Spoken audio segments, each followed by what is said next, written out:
everyone. Welcome to The Here and There. My name is Claire Kim, and I'm the Director of Curatorial Affairs here.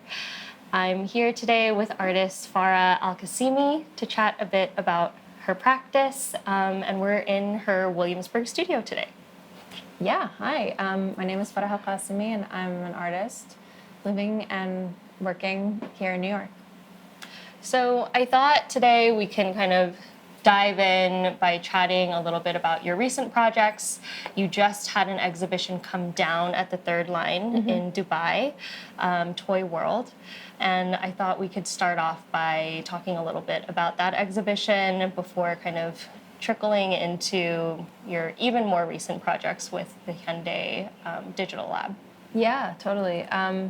Toy World was a really interesting show to work on because it kind of melded work from my more photojournalistic practice with work that I make in the studio or with friends that have more of a kind of fictional structure or narrative. And it's also the first time since undergrad that I was working with black and white photography. Right. And yeah, it really kind of started organically or diaristically, but it felt like everything that I selected from my archive or made in response to that work was, really kind of crystallizing what I have been feeling in the last few months and what many people have been feeling, which is like a really kind of like a kind of interior primal scream about the condition of the world and the kind of different things that have led up to where we are now. I'm really interested in what you're saying about this kind of point of bringing the past into the very, very recent kind of present. And I was particularly curious about this reintroduction of black and white photography, just because your work had been and continues to be kind of charged with a very distinct color palette. And I wanted to hear a little bit about that particular choice to dive back and bring that into the exhibition. Yeah, color is so interesting to me because my relationship with color was always very natural and very intuitive. But then one day I realized that it had to be cultural too, because I kept getting asked about my use of color, and I was really lost for answers because for most of my life I've photographed in the place where I grew up, which is the United Arab Emirates, and the colors in the photographs that I take are what they are because of where they are. And so, I think now I've been living in New York for almost a decade. I've been living in the US for even longer than that, and I started to think about why it's hard for me to photograph here and how my relationship with aestheticizing, different kind of spaces, domestic or public, how that has shifted now that I am, I've been living here almost as much as I lived there. I do think that it has freed me up to photograph in black and white here because I stopped really thinking about the cultural aspect of color, and I stopped being hyper-focused on, the kind of aesthetics of a moment and start becoming drawn to different formal aspects of it, like the light, the kind of natural tensions that are playing out, and really thinking about what it is that I want you to look at as the viewer.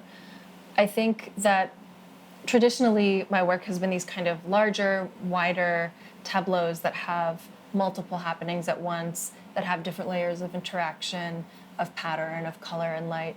But more and more, I want to be kind of sharper, clearer, and more direct. And at first I thought, wow, that's really boring. But I'm trying to shake myself out of that way of thinking and seeing, and start to think of it as clarity rather than boringness.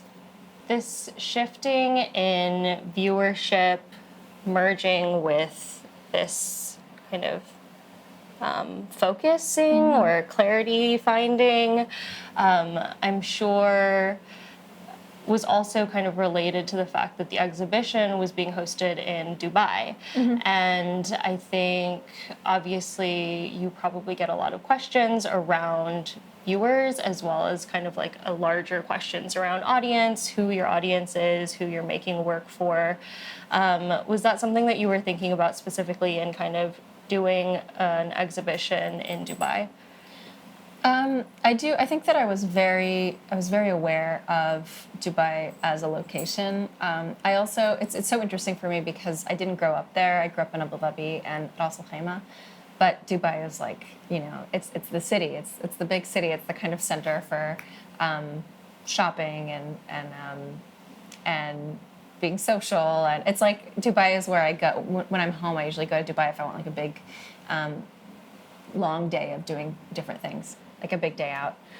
So I will say, I think what's particular about that show and the use of black and white versus color in that show is that it deals with these kind of historic cycles of violence and kind of bloating power and then an eventual crumbling or demise. And I think for me it was a way to try to have a dialogue with some of the feelings about how U.S. politics and empire have completely changed the political landscape of the place that I grew up in. And so I think we're really living through a particular moment where it feels like the world is waking up to all of the different ways that the U.S. has exercised this heavy hand of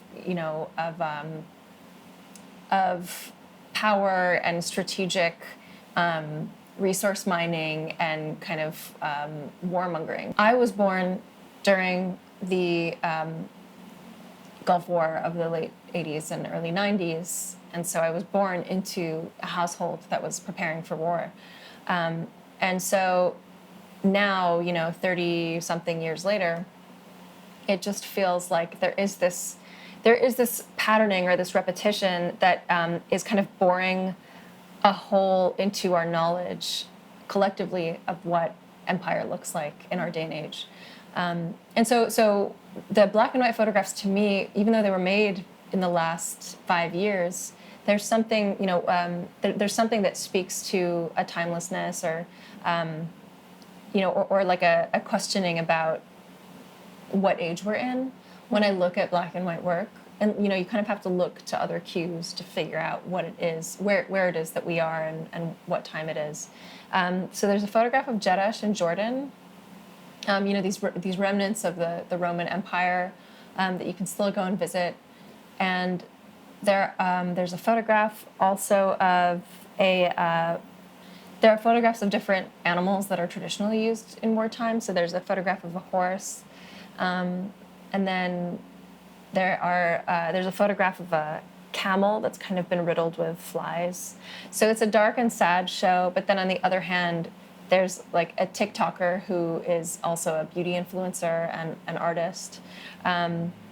So I think that there's hopefully like a little bit of levity in it, but I think there's also a lot of really seriousness that is my natural response to just being alive and witnessing this moment and the things that have led up to it.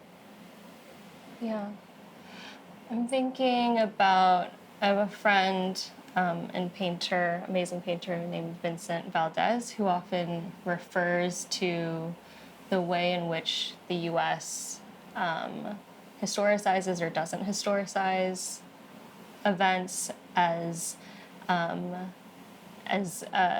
the United States of amnesia, and thinking about how the use of black and white then is not just about clarity and taking out some of the noise, but it's also about this kind of metaphor for this repeating of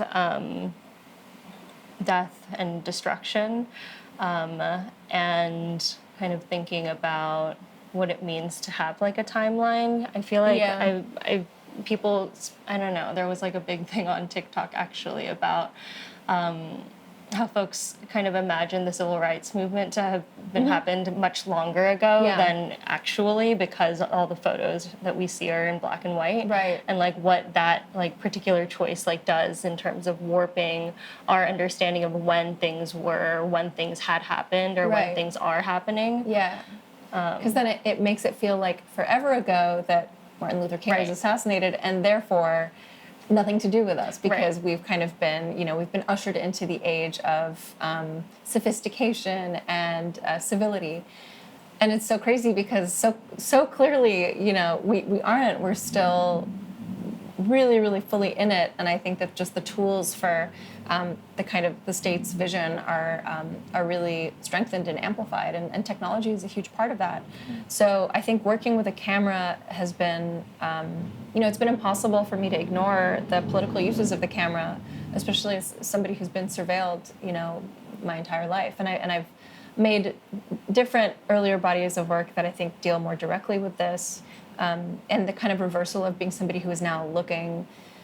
So yeah, I think all of those things are really important. And I think that also the use of color in this show, in this body of work, is more intentional, I think more hyper-present. And is also, is more... it has a function that I think I understand better as an artist. So, for example, there's a trio of photographs that are, they're a triptych. And one photograph is of the TikToker that I told you about, Yara, who did a really amazing full face of makeup based off of this early 2000s almost drag queeny look that a lot of young women from the Gulf and Iran were wearing and posting on MySpace or different websites just to share their work. So there's a very specific kind of color scheme to that, but there's a pink in that is then echoed in another photograph of a building that has a surveillance camera on it, but the building has this mirrored glass and this pink paneling, so that the surveillance camera is kind of looking at itself. And then the third panel is another building that's got all of these pigeons. It's like a beautiful seashell pink colored building with all of this mosaic tile that was really indicative of a style of architecture in the 80s that is all around the Emirates and different parts of Asia as well. But there's that pink that is just kind of covered in pigeon poop from the pigeons totally owning it and just living there forever. That pink is then repeated in all three photographs, and they all have something to do with seeing and being seen. And so I think in that sense, the pink is the glue and it ties everything together, and that's how it functions. And it's a pink that moves across decades and has, held different meaning across those times. So that was a real guiding principle for me in terms of how to show the work too, because I think that for a lot of photographers, the work is in the kind of making of the photograph, and I think sometimes I struggle with knowing what to photograph, but the knowing comes when I see it all together and I figure out a language that connects all of these things. So yeah, I don't know. I'm always thinking about color and trying to expand my understanding of it. Yeah. There's already so many things that you just touched on in this exhibition that kind of make their way into the more recent project with Hyundai Digital Lab. Mm-hmm. Before we kind of shift gears, is there anything else that you wanted to share about that particular show? I was going to point to Yara's on the wall. I don't know if she's in the shop, but this is actually the trio that I was mentioning. So you can see like the pink here, the pink there, the pink in her hijab and in her makeup. I wish I could have seen it in person. That particular photo was quite striking when I was looking on your website. Yeah, it's very large too, so it's kind of it's like confrontational. So when you walk in, you really feel like she's peering down at you from somewhere high up on a throne. She's got like a really, really commanding presence. And she also, something about her face says like, I'm sick of you, and mm-hmm. I really love that. That was another really popular kind of facial like emotional temperature that beauty bloggers had in the early 2000s. It was like, So she does that really well. And did the two of you meet in New York? No, we met in the Emirates. Yeah, she lives in Dubai. We met online. Nice. Yeah. I didn't mean to put so much focus on the black and white because the show also showcases works that have color in them as well. Yeah. And you're also showing, there was a video piece titled Toy War. Yes. Do you want to talk a little bit about that piece? Yeah, there's two video pieces in that show. One is called Toy War and one is called Tumbling Woman. But Toy War is probably the most literal and obvious video I've ever made, where it's a bunch of toys that I bought from the toy market that all move. They're all like battery-powered moving toys. And I set them up in a kind of enclosed area, and I tied different kinds of cargo to them because it was important that that their movement was somehow hindered by something, and that they weren't just free agents. And then I just let them roam to see what happened. And the results were very funny because the toys were a woman playing guitar, a snake, a cow, and a Spider-Man with an AK-47. And you would expect like the superhero with the AK-47 to win, but it was actually the cow who ended up winning, in the sense that the cow entangled everybody into a mass, and the string that was connecting them to their objects pulled the gun down and made it useless. And then the cow managed to somehow keep moving while pulling this entire mass of things. And the girl who playing guitar, the like Barbie playing guitar, gave up and stopped working like 30 seconds in. So she was just kind of there as an accessory the whole time. So that was just kind of a game of chance. And the other video is me. It's supposed to kind of reference the sands of time and the kind of perpetuating of different cycles, or the same cycle again and again and again. And so it's just a kind of durational performance where I'm climbing up a sand dune and tumbling down it and climbing up and tumbling down and climbing up and tumbling down. And there's a soundtrack that I wrote for that. But they're both on CRT monitors, and they're displayed on the floor, very much in the same way that I grew up watching television, which was CRT TV on the floor on a carpet. So yeah, I think those are kind of bringing up some of the more energetic or metaphysical aspects of the work that I can't necessarily point you to through the photography, but I can bring you there through this other thing, this other experience that you can sit and watch unfold. So we should talk about the Hyundai work?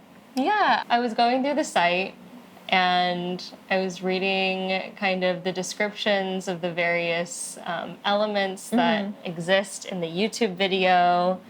I was thinking about the many collaborations that exist in this one piece. It's like this larger commission, but you're also working with friends and folks to help create this mini world.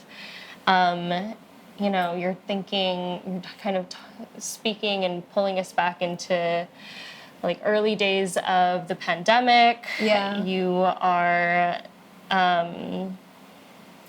pulling things very specifically from your own childhood, such as the CRT TV. I was just really struck by this focus on the ethereal and magic and dreamscapes, kind of something that's quietly humming and moving enough, but not with a story, not with like plot, not with conflict. Nothing really happens. Exactly. And I don't know, my parents also love like the fireplace YouTube videos. I love those. For like, Christmas time. For Christmas time. Parties. And there's something, I think, at least for me right now, where I am really called to, I just don't think we daydream enough or zone out enough. This is very funny because I made a note to myself to talk to my therapist about why I don't daydream anymore. I was worried. Yeah, I was worried about it because like 90% of my energy and my brain power growing up was spent daydreaming, and I don't do it anymore. And I'm like, where has my longing gone? And I don't think it's because like I've achieved the life that I wanted, I think about this all the time too. I just feel like daydreaming has somehow become another chore. Yeah. Just because I doom scroll so much on my Yeah. phone that I like have to remember to put my phone away to like daydream on the bus or on the Yeah. subway or Yeah. like I just feel like there's just so much constant noise and yeah. But anyways, Yeah. to talk a bit about your project. I guess, can you tell me a little bit about how it came to be, like initial conversations? I had always wanted to make one, and I used them a lot during the pandemic, especially in my classrooms when I was teaching. I would always start class with like a combo of a vibes video and music that I had selected that went with that vibe. And it was great because it felt like it was better than just coming into a Zoom class with a bunch of boxes. And we were all so tired. We were all so tired of just pretending that this was any reasonable substitute for human interaction. But it was a way to kind of just like reset and step into a space where we could just kind of like come back into our bodies a little bit and experience something outside of that real just malaise. So I used them as an educator. I used them also selfishly just to take myself somewhere when the world didn't feel like enough or like the right fit. So they reached out to me, and they had a couple of different ideas, but that was one of them. And it was a very rare moment where, you know, what they wanted and what I wanted was like exactly aligned. Yeah. So I came up with a few different sketches and a few elements that I knew that I wanted in the room. I knew that I wanted it to be in the desert. And it was a really funny thing because we started working on this when I was in the Emirates. And then I've been in Marfa, Texas for the last 2 months at the Chinati Foundation, doing a residency there. And then it kind of morphed, like the desert turned more into West Texas or, you know, southwestern US desert, which felt really right. But then there's different aspects of my childhood bedroom. And my dog Cleopatra's in it because she's always like in my vicinity sleeping. I'm not home right now, but if you leave a message, I will get back to you soon. Bye. Hey Farah, I'm just waking up from what I'm gonna guess is a nap because I did go to sleep. Yeah, I hope you had a good time. I don't know what you did for the eclipse, but that's what I did. I stayed inside with my blinds closed and I tried to meditate, but I ended up falling asleep. So I guess that was meditation in a way. I'm up, more than likely going to listen to a tape. Then I'm going to go back to bed because I'm extremely tired again. Don't know what that's about, but tell Cleo I said hey and give her a big kiss for me and a hug too. Bye. I knew that I wanted there to be this kind of collapse between reality and dreams and between kind of outside and inside space. So you see this bedroom, you see this technology that's kind of hard to place. Something like there's one thing that looks like it's from the future, and there's one thing that looks like the past. And then there's also sand. There's a sandstorm happening outside, but then the sand is kind of trickling into the room, and you can see it rustle around the floor. So then you start to wonder if this is somebody's dream. Where are they? Why aren't they home? Why aren't they picking up the phone? And I wrote the music for it, and it was really fun because I had to come up with, I was like, what's music that could be playing in the background that you wouldn't necessarily get sick of, or it was just like unspecific enough that it could be ambient, but not just a drone. And I put it on the other day because I was working. I was like, how does this feel to me as a viewer? And it's really sad. It made me really sad. Really? I don't know why, but listening to that, something about that, the music that I wrote just feels, it's like nostalgia for something beyond inaccessible. I think like that's where my daydreaming went. It's like it went somehow into the work. But it's a longing, and it's really sad. And I sat there and I was like, oh my God, I made something, like I was trying to make something therapeutic and fun, but I made something, you know, existentially almost unbearable. So I sat with it for a while, and I did really enjoy it, and it brought me somewhere important, but it was sadder than I intended it to be. So you recently just got back from Marfa, from the Chinati Foundation. Yes. Yeah. And I was just hoping that you could speak a little bit about what you had worked on during this residency, but specifically kind of your experience being in a very different kind of desert that is, you know, sand and desert landscapes has been a motif in your work, and I wonder how that kind of changed or was affected during this time. Yeah, part of it is behind you. I had a really great time there. I spent a lot of time just kind of like marveling at the local landscape, at the observatory or going on hikes. But I think ultimately I ended up with a desire to return and make more work there, not necessarily in Marfa specifically, but in West Texas, just as one of the most important sites of oil production in the United States.